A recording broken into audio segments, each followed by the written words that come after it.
Photoshop ടൂൾസിൻ്റെ ഈ വീഡിയോയിൽ നമ്മൾ നോക്കാൻ പോകുന്നത് ടെക്സ്റ്റ് അറേഞ്ച് ചെയ്യാനുള്ള ഡിഫറെൻറ്റ് മെത്തേഡ്സ് ഏതൊക്കെയാണ് എന്നാണ്. ഇനി നമുക്ക് ഒരു പാത്ത് ക്രിയേറ്റ് ചെയ്തിട്ട് ആ പാത്തിൽ കൂടെ എങ്ങനെ ടെക്സ്റ്റ് എഴുതാമെന്ന് നോക്കാം. അതിന് വേണ്ടിയിട്ട് നമ്മൾ പെൻ ടൂൾ എടുത്തിട്ട് ഇവിടെ ചെറിയൊരു വേവ് ക്രിയേറ്റ് ചെയ്തു. ഇനി നമ്മൾ ഒന്നെങ്കിൽ ടീ ഞെക്കുക അല്ലെങ്കിൽ ഇവിടെ പോയി ടെക്സ്റ്റ് ടൂൾ എടുത്തിട്ട് ആ ടെക്സ്റ്റ് ടൂൾ ഈ പാത്തിൻ്റെ സ്റ്റാർട്ടിൽ കൊണ്ടുവരുമ്പോൾ അതിൻ്റെ ഐക്കൺ ചേഞ്ച് ചെയ്യുന്നതായിട്ട് കാണാനായിട്ട് സാധിക്കും. ഐക്കൺ ചേഞ്ച് ചെയ്ത് വരുമ്പോൾ നമ്മൾ അതിൻ്റെ മുകളിൽ ക്ലിക്ക് ചെയ്യുക. അപ്പോൾ നമ്മുടെ സെലക്ഷൻ ഇങ്ങനെ ഒരു രീതിയിൽ വരുന്നതായിട്ട് നിങ്ങൾക്ക് കാണാനായിട്ട് പറ്റും. ഇങ്ങനെ വന്നു കഴിഞ്ഞാൽ അതിനർത്ഥം നമ്മുടെ പാത്തിൽ ടെക്സ്റ്റ് ആക്റ്റീവ് ആയിട്ടുണ്ടെന്നാണ്.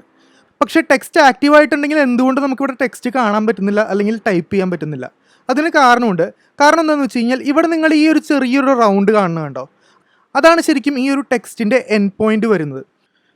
നമ്മൾ പാത്ത് സെലക്ഷൻ ടൂൾ എടുത്തിട്ട് ഈ റൗണ്ടിൽ പിടിച്ച് ഡ്രാഗ് ചെയ്ത് നീക്കിയിടുമ്പോൾ സ്റ്റാർട്ടിംഗ് പോയിന്റും എൻഡിങ് പോയിന്റും തമ്മിൽ വ്യത്യാസം വരും. അപ്പോൾ അതിൻ്റെ ഉള്ളിൽ ടെക്സ്റ്റ് വരുന്നതായിട്ട് നമുക്ക് കാണാനായിട്ട് സാധിക്കും. ഇപ്പോൾ ഇവിടെ ഡമ്മി കണ്ടൻ്റ് ആയിട്ടുള്ള ലോറം ഇപ്സമാണ് വന്നേക്കുന്നത്. അതേപോലെ തന്നെ നമുക്ക് ഇതിൻ്റെ സ്റ്റാർട്ടിംഗ് പോയിന്റും നീക്കിയിടാനായിട്ട് സാധിക്കും. നമ്മുടെ പാത്തിൽ എവിടെ വേണമെന്നുണ്ടെങ്കിലും നമുക്കിത് സെറ്റ് ചെയ്യാം. അതിനനുസരിച്ചായിരിക്കും അതിൻ്റെ ഉള്ളിൽ ടെക്സ്റ്റ് വരിക. ഇത് കൂടാതെ നമ്മൾ ഈ പാത്തിൽ ക്ലിക്ക് ചെയ്തിട്ട് മുകളിലോട്ടോ താഴത്തോട്ടോ ഡ്രാഗ് ചെയ്യുകയാണെന്നുണ്ടെങ്കിൽ ഏത് സൈഡിലോട്ടാണോ വലിക്കുന്നത് ആ സൈഡിലോട്ടായിരിക്കും നമ്മുടെ ടെക്സ്റ്റ് വരിക. ഇതിപ്പോൾ നമ്മൾ താഴത്തോട്ട് വലിക്കുകയാണെന്നുണ്ടെങ്കിൽ ടെക്സ്റ്റ് താഴത്തും, അതേപോലെ നമ്മൾ തിരിച്ച് മുകളിലോട്ട് നമ്മുടെ മൗസ് കൊണ്ടുപോകുകയാണെന്നുണ്ടെങ്കിൽ ഈ ടെക്സ്റ്റ് വരുന്നത് മുകളിലും ആയിരിക്കും. നമുക്ക് ഇഷ്ടമുള്ള രീതിയിൽ പാത്ത് വരച്ചിട്ട് അതിൽ ടെക്സ്റ്റ് ആഡ് ചെയ്യാനായിട്ട് പറ്റും, ഏത് ഡയറക്ഷനിലേക്കും ഏത് സൈസിൽ വേണമെങ്കിലും. അപ്പോൾ ഇങ്ങനെയാണ് നമ്മൾ ഒരു പാത്തിൽ കൂടി ടെക്സ്റ്റ് യൂസ് ചെയ്യുന്നത്. ഇൻ കേസ് ഒരു കണ്ടെയ്നർ വരയ്ക്കാതെ തന്നെയും നമുക്ക് ക്ലിക്ക് ചെയ്ത് ടെക്സ്റ്റ് ആഡ് ചെയ്യാനായിട്ട് പറ്റും. നമ്മൾ ടെക്സ്റ്റ് ടൂൾ എടുത്തിട്ട് ക്ലിക്ക് ചെയ്ത് ഡ്രാഗ് ചെയ്യുന്നതിന് പകരം ജസ്റ്റ് ക്ലിക്ക് ചെയ്യുകയാണെന്നുണ്ടെങ്കിൽ ആ ക്ലിക്ക് ചെയ്ത പൊസിഷനിൽ നിന്ന് ടെക്സ്റ്റ് വരും. പക്ഷേ ഇങ്ങനെ വരുമ്പോൾ നമ്മുടെ കണ്ടെയ്നർ അല്ലെങ്കിൽ നമ്മുടെ ക്യാൻവാസിൽ നിന്ന് പുറത്തേക്ക് പോകാനും സാധ്യതയുണ്ട്. മറ്റതാണെങ്കിൽ കണ്ടെയ്നറിൻ്റെ ലെങ്ത് എത്തി കഴിയുമ്പോൾ നെക്സ്റ്റ് ലൈൻ, അതായത് സെൻറ്റൻസ് ഒരു ലൈനിൽ നിന്ന് മറ്റു ലൈനിലേക്ക് ഓട്ടോമാറ്റിക്കലി മാറും. ഇവിടെ ആ ഒരു ഇത് വരണമെന്നുണ്ടെങ്കിൽ നമ്മൾ ഏത് പൊസിഷനിലാണോ വേണ്ടത് അവിടെ വച്ച് എൻ്റർ പ്രസ് ചെയ്ത് നെക്സ്റ്റ് ലൈനിലോട്ട് വരേണ്ടി വരും.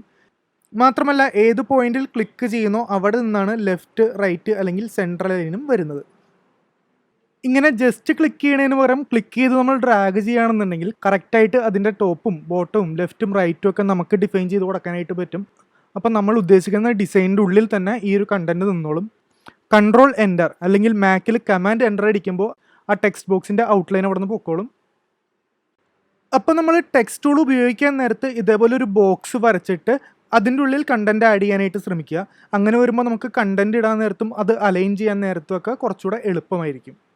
ഇവിടെ ഈ രണ്ട് രീതിയിലും ചെയ്തപ്പോൾ വരുന്ന അലൈൻമെൻറ്റിൻ്റെ വ്യത്യാസം നമുക്ക് കാണാനായിട്ട് സാധിക്കും.